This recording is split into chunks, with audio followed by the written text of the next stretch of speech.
bērnu aizvešana vai nolaupīšana. Esam nolēmuši ar bērnu tēvu nedzīvot kopā. Viņš apgalvo, ka brauks dzīvot uz ārzemēm un aizvedīs mūsu bērnus līdzi. Es vēlos palikt dzīvot Latvijā kopā ar bērniem. Man ir bail, ka kādu dienu viņš ar bērniem būs aizbraucis. Ko man tad darīt? Jums būs jāvēršas Tieslietu ministrijā. Tieslietu ministrijas mājaslapā www.tm.gov.lv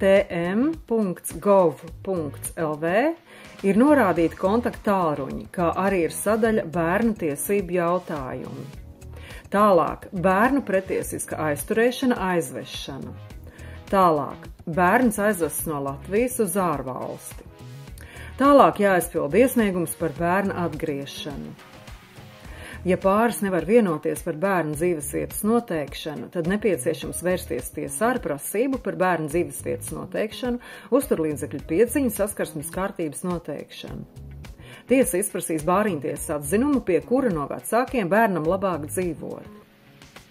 Kad būs spēkā stājies tiesas spriedums, tad bērnu varēs izvest dzīvot uz citu valsti, ja tiesas spriedumā tā būs nolemts.